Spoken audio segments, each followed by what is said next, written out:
I think my girlfriend just tried to set me up with her twin sister. And I caught the whole thing on camera. Male, 33 here. I run a tech company that's doing pretty well, and I've been dating Alina, 29, for about 18 months. Things have been good, or so I thought. Her twin sister Sierra comes around sometimes, and honestly, they're nearly impossible to tell apart unless you really know them. So here's what happened last Friday night. Alina texted me around 3 p.m. asking if I could come over to her place for a special dinner. She'd been renting this really nice apartment downtown, and she made it sound important. I'll admit, I've been thinking about proposing soon. We'd talked about our future together, and everything seemed to be heading in that direction. I even went and picked up the ring from the jeweler that afternoon, thinking maybe this was going to be one of those mutual, "where is this going" conversations. I showed up at 7 p.m. and the place looked incredible. Candles everywhere, rose petals, expensive wine already open and breathing. She was wearing this red dress that I'd never seen before, and she was being extra affectionate. Like, more than usual. I remember thinking it was a bit much, but figured she was just excited or nervous about whatever she wanted to talk about. We sat down, had some appetizers, and she kept refilling my wine glass. I'm not a heavy drinker, and something about the whole evening felt off. The overly romantic setup, her being too affectionate, the way she was pushing the wine. So I started faking it out of instinct. I took small sips, let some dribble back into the glass when she wasn't looking, and pretended to drink more than I actually was. After she refilled my glass the second time, I started acting a little fuzzy, like the wine was hitting me harder than normal. But I was almost completely sober and watching everything carefully. I excused myself to use the bathroom, and when I came back, I caught Alina making eye contact with someone near the bedroom hallway. Just for a second. A quick wink or nod, I couldn't tell. But there was definitely someone there. The door was cracked open maybe 2 inches, and I saw movement. My gut told me something was wrong. I've built my career on reading people and trusting my instincts, and every alarm bell in my head was going off. But I didn't say anything. I just went back to the table and pretended everything was fine. Alina suggested we move to the bedroom to relax and talk. I acted like the wine was really affecting me now, stumbling slightly. I let her lead me down the hallway, but I was watching everything. The apartment has this open layout, and I noticed her phone propped up on the dresser at a weird angle, then another one on the bookshelf.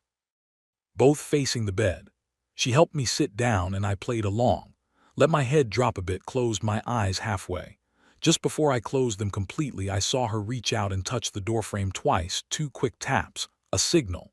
That's when I heard the door open very quietly, footsteps. But when I opened my eyes slightly, it was still Alina standing there. Same dress, same hair, same everything, except it wasn't Alina anymore. I don't know how I knew, but I just did. Something about the way she moved or the way she was looking at me. And then she said something that made my blood run cold. "You know I'm not really Alina, don't you? But I don't think you care right now, do you, Adrian?" That's when I knew for sure. This was Sierra. The whole thing was a setup. I didn't know what their endgame was exactly. Blackmail, trying to get me to sign over company shares. Force a settlement. Honestly, doesn't matter. What matters is I always wear a high-end smartwatch with recording capabilities. Comes with the territory when you're running a tech company and need to document meetings on the fly. I'd set it up months ago to automatically back up recordings to a secure cloud server that my lawyer has access to for any legal protection I might need.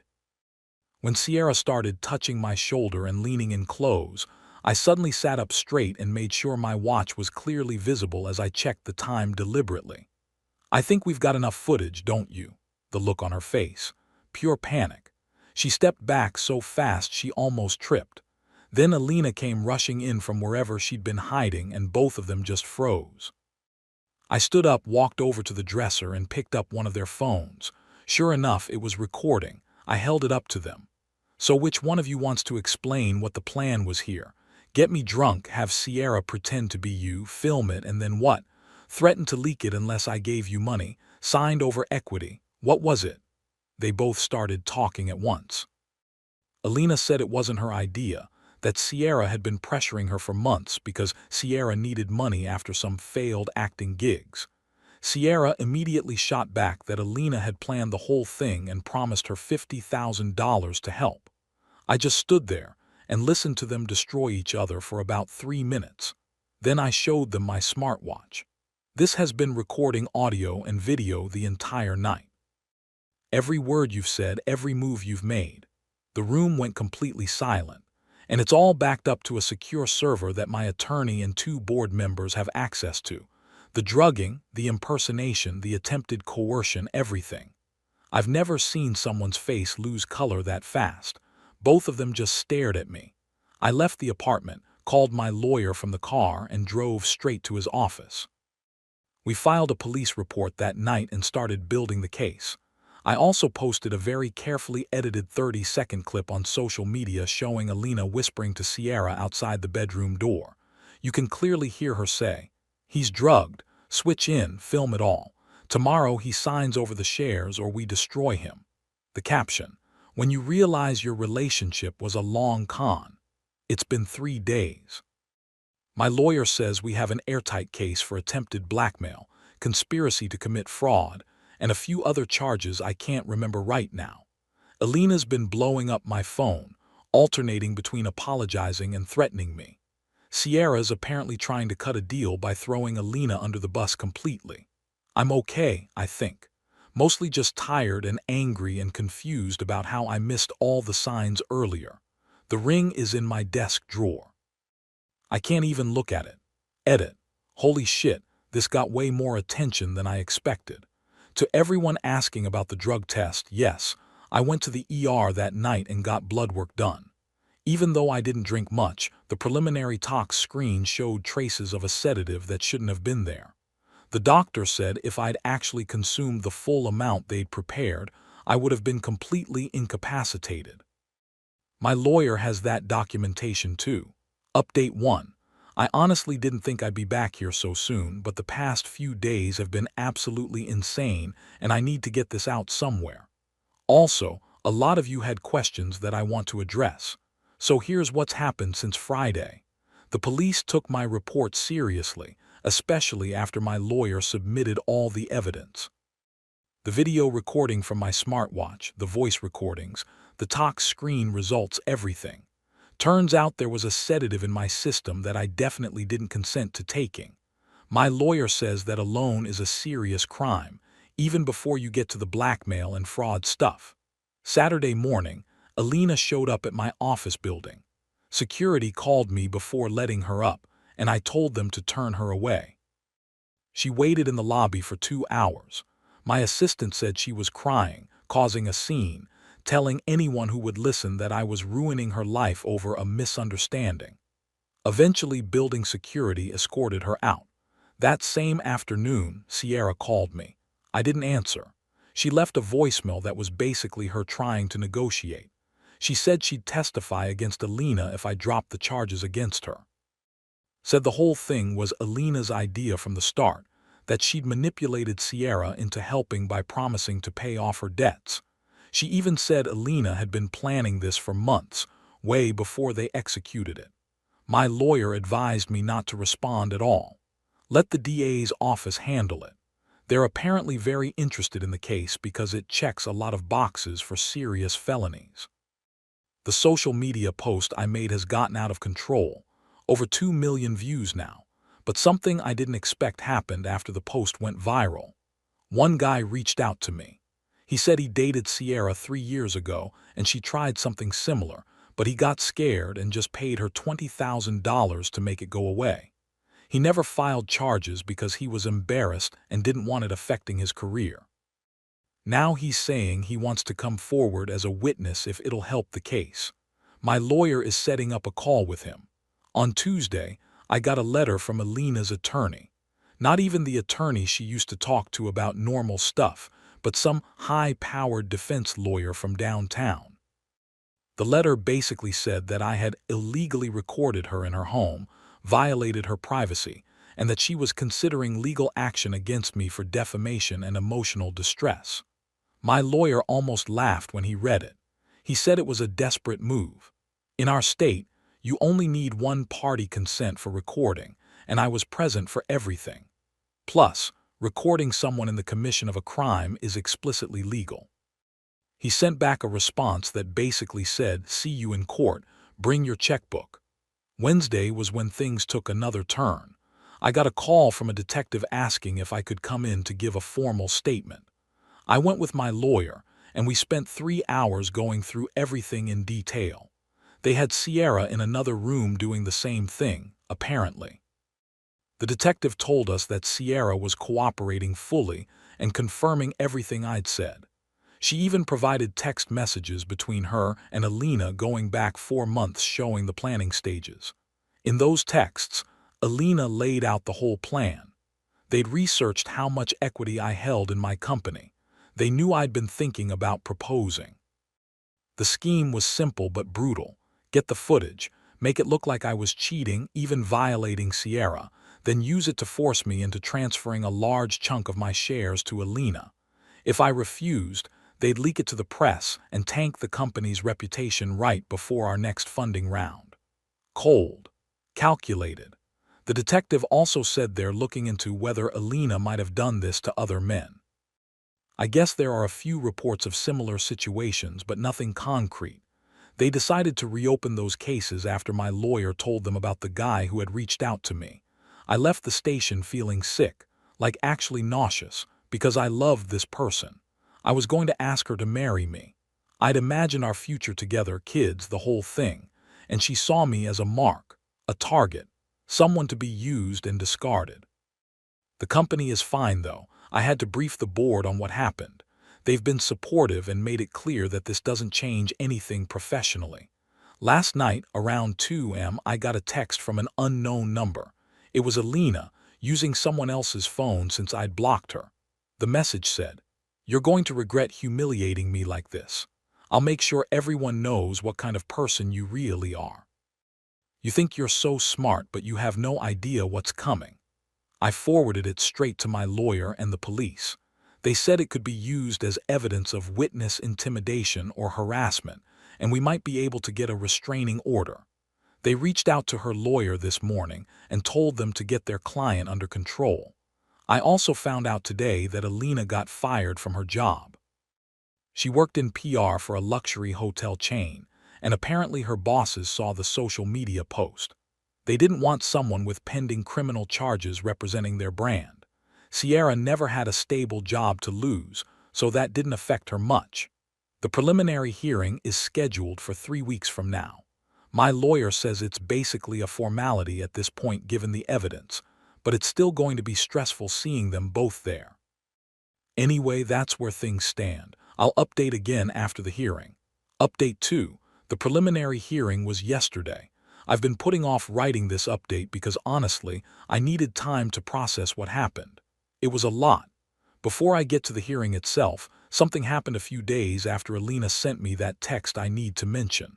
I was walking to parking garage after work when I saw Alina standing near the entrance, alone. When she saw me, she started approaching.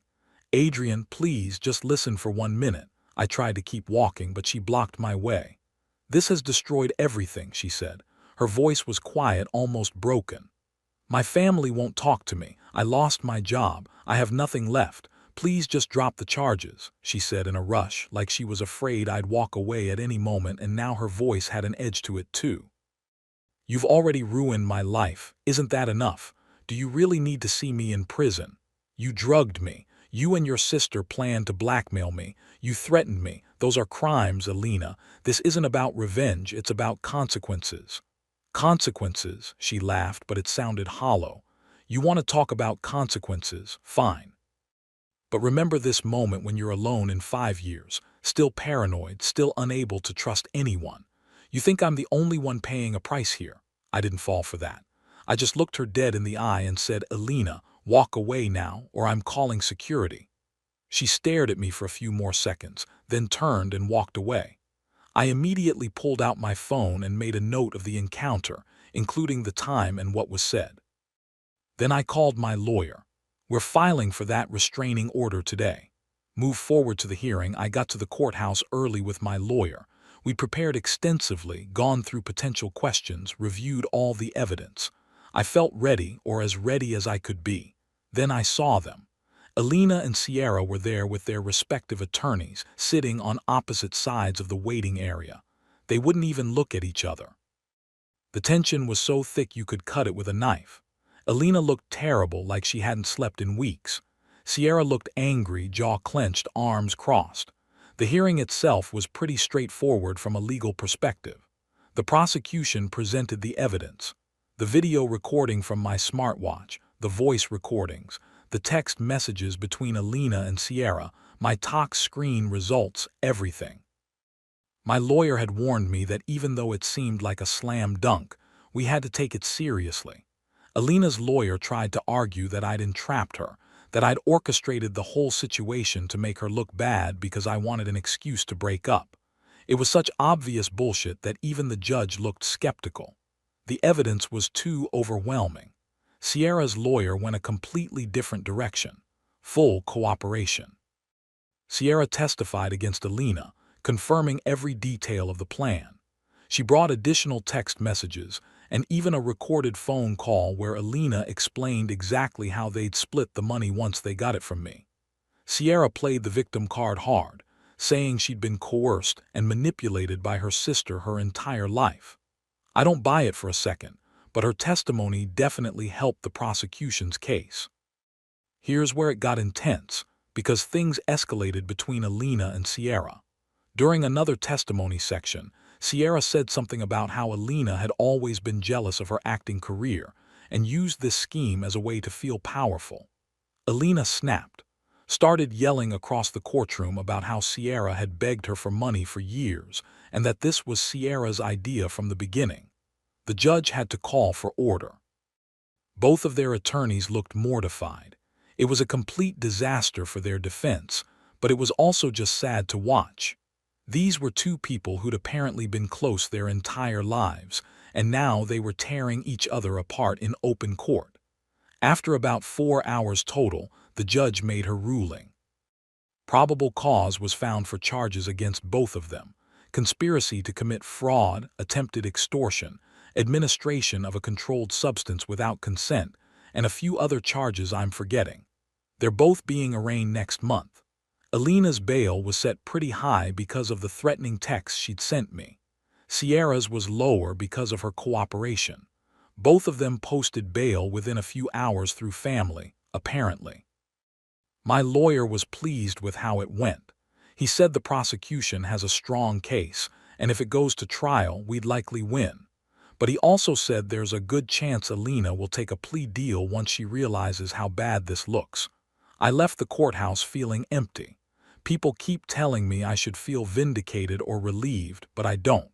I just feel tired. Tired of thinking about this, tired of reliving it every time I have to give a statement or review evidence. The social media attention has died down a bit, but I still get messages from people sharing their own stories or asking for updates. Some of it's supportive, some of it's weird, and some people think I'm making the whole thing up for attention. Whatever. I know what happened. Work has been a good distraction.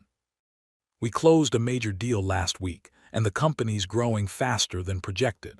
My team has been respectful about not asking too many questions, but I can tell some of them have seen the posts. A few have made subtle comments showing their support, which I appreciate. Yeah, maybe I've been throwing myself into work as an avoidance mechanism, but right now, work is the only thing that makes sense.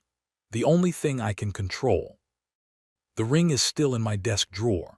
I opened it the other day just to look at it. It's beautiful. I'd worked with the jeweler for weeks to get it exactly right. There's an engraving inside. My always. I laughed when I saw it. Not a happy laugh. Just the bitter kind that happens when something is so absurd you don't know how else to react. I think I'll sell it next week. No point keeping it around. Next update will probably be after the arraignment. My lawyer says I don't have to be there for that, but I'm planning to go anyway. I want them to see me. I want them to know I'm not backing down and that actions have consequences. I didn't do anything wrong. I protected myself from people who wanted to hurt me, and I'm going to see this through to the end. Final update. This will be my last post about this situation. I need to move forward, and constantly rehashing everything isn't healthy. But I wanted to give you all closure since you've been so supportive throughout this mess. The arraignment happened 2 weeks ago. Both Alina and Sierra initially pleaded not guilty, which my lawyer expected. But within a week, Sierra's lawyer contacted the DA about a deal. She's now pleading guilty to lesser charges in exchange for her testimony against Alina. She'll likely get probation and community service plus restitution. We're heading toward a trial date that's set for early next year. My lawyer says Alina will probably take a similar deal within the next month. She's facing potential jail time, heavy fines, and a permanent record. Her life as she knew it is basically over. Alina's lawyer has already been reaching out about a plea deal. Her attorney knows the evidence is overwhelming. Yesterday morning, I was sitting in my lawyer's office going over some final paperwork when his assistant brought in a notification. He looked at it, then slid it across the desk to me. Official court document.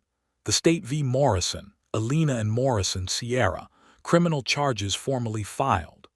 Seeing it in writing like that with both their names and all the charges listed out made it real in a way it hadn't been before. My lawyer said it's rare to see cases with this much documentation move forward so quickly, but the evidence was too solid to ignore. I should feel satisfied about that, but I don't. I mostly just feel sad about the whole thing. The civil lawsuit is moving forward too. We're suing both of them for damages, emotional distress, reputational harm, legal fees, all of it. My lawyer says we'll likely win, but collecting on the judgment will be another story. Neither of them has much money. As for the other victims who came forward, 3 of them are now part of the case. The DA added additional charges based on their testimonies and evidence. The pattern is undeniable now, and it's strengthening the prosecution's case significantly. Alina's looking at even more charges than before, and any plea deal she gets will have to account for multiple victims across multiple years. I've been doing better personally. I've been working on stopping myself from obsessing over what I missed or how I could have prevented it. Alina and Sierra are professional manipulators. They've done this before, and they'll probably try again with someone else eventually. There's nothing I could have done differently except trust my instincts, which I ultimately did. The company is doing great. We just closed another funding round, and we're expanding into 2 new markets next quarter. Work has been my anchor through all of this, and I'm grateful for that. I sold the ring, got about 60% of what I paid for it, but honestly, I would have taken less just to have it gone. I donated the money to an organization that helps victims of domestic violence and fraud. Felt like the right thing to do. Last week, I was cleaning out some old emails and found one from Alina from about a year ago. We'd just gotten back from a trip to the coast, and she was telling me how happy she was, how much she loved our life together, how she couldn't wait to build a future with me. Reading it now, knowing it was all fake, was surreal. Every word was a lie. Every moment was part of a con. Even the good memories are tainted now because I don't know what was real and what was performance. Were there any genuine moments? Or was it all calculation from day one? I'll probably never know the answer to those questions, and I'm learning to be okay with that. So here's where I'm at now. Single, slightly more cynical than I was a few months ago, but ultimately okay. The ring box is gone, and life goes on. I'm going to step away from this account and move forward. Take care of yourselves out there, and thanks for following through with me.